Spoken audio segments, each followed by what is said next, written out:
So why is it that the NBA and the Chicago Bulls say that I'm detrimental to the team? How? Because I believe in the truth.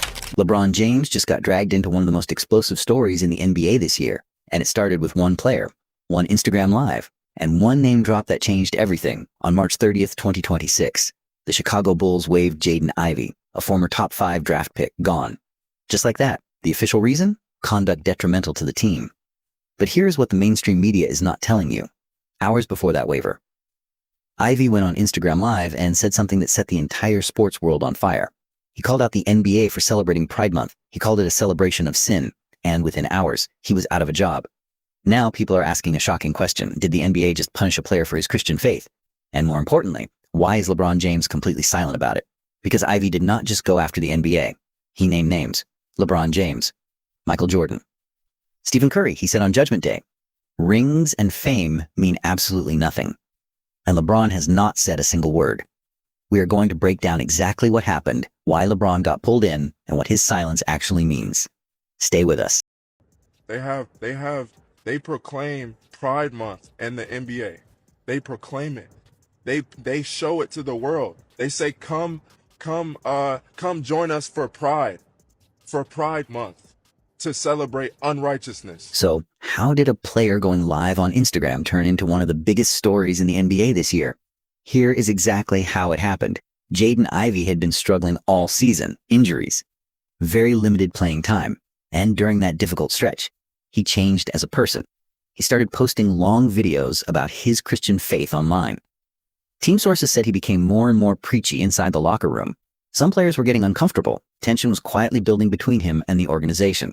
On February 19th, he got his first coach's decision DNP of his entire career. When asked about it, he did not talk about basketball at all. He said the old version of him was completely dead. He now lived in Christ. That was the first very clear sign things were seriously breaking down. Then March 30th happened.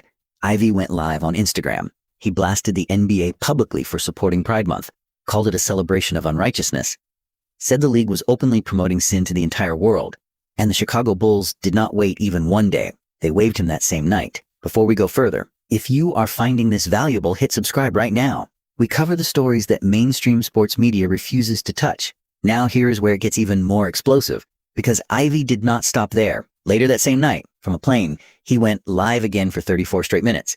And that is when he said the names that blew this entire story completely wide open. They said my Watch what he conduct said. is detrimental to the team, right? Why didn't they just say, we don't agree with his stance on LGBTQ? Why didn't they say that? Well, how is it conduct detrimental to the team? What did I do to the team? What did I do to the players? I did nothing but practice with them, play with them, pass the ball to them, good teammate to them, said good job. LeBron James, Michael Jordan, Stephen Curry. Ivey used the 3 biggest names in all of basketball to make one single point. Fame means nothing. Rings mean nothing. Championships mean nothing. All the success and money and greatness in the world means absolutely nothing without salvation. Now, to be very clear, Ivey was not attacking their personal lives. He was not calling them bad people. He was not going after anything they did on or off the court. He was using them as symbols, the highest possible level of worldly success, and saying even that level of greatness is not enough when Judgment Day arrives. But the moment he said LeBron's name, the story exploded beyond anything anyone expected. NBA Twitter, Reddit, Instagram, every sports show, every podcast, every comment section. Everyone was asking the exact same question. What is LeBron going to say about this? And then something very powerful happened. A loud and rapidly growing group of people turned directly to LeBron and said, "You speak on race. You speak on politics. You speak on voting rights and criminal justice and social causes. You have never been afraid to use your platform before. Why are you completely silent right now when a player loses his entire NBA career for speaking his Christian faith?" Conservative voices, Christian fans, free speech supporters, people who had been watching the NBA promote progressive causes for years, all of them were calling on LeBron to respond. All of them were waiting for him to say something, anything. And LeBron said absolutely nothing. Not one word. Not one post. Nothing. Now here is the biggest question of this entire story, and I want you to really think about this before the answer comes.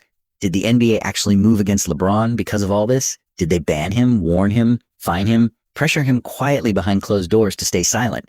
Because that is exactly what a massive amount of content online is claiming right now. Videos racking up millions of views, posts spreading everywhere, all saying LeBron got banned, got warned, got pressured, all because of Ivey. But now comes the part that changes everything. Here is the truth. They don't want to hear it. So how is it that the world can make statements, the world can proclaim unrighteousness? No, as of April 6th, 2026. One full week after Ivey was waived, LeBron James had said absolutely nothing. No post, no statement, no interview, no comment on Ivey, the waiver, the NBA's decision, or anything connected to this story. The NBA did not ban LeBron, did not fine him, did not warn him, did not make any move against him publicly or privately. That claim, which spread across millions of posts and videos, was built entirely on hype, guesswork, and pure clickbait. There was no ban. There was no punishment. There was no secret pressure campaign. There was only silence. And here is the truth about LeBron's silence. It fits his pattern perfectly. For years, he has chosen very carefully when to speak and when to stay quiet. He talks when it fits his values and his image. He stays quiet when speaking does not serve him, but his silence gave both sides exactly what they needed. LeBron's supporters said he was staying above the noise. His critics said he was showing exactly the double standard Ivey was pointing at. Now here's what this story is really about. The NBA promoted Pride Month publicly. A player called it sin publicly. The team waived him the same day. And the biggest name in basketball, a man who has spoken on everything from voting rights to criminal justice, stayed completely silent. That is the culture clash this story exposed. Faith versus inclusion. Free speech versus consequences.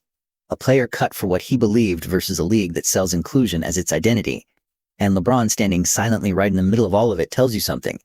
Not about whether he agreed or disagreed with Ivey, but about how carefully he protects his brand and his relationships with the league. This story is not going away. The questions it raised about faith, free speech, and who gets to speak inside the NBA, those questions are going to keep coming back. So tell me, do you think LeBron should have spoken up for Ivey, or did he make the right call staying silent? Drop your honest answer in the comments right now. Because this debate is far from over.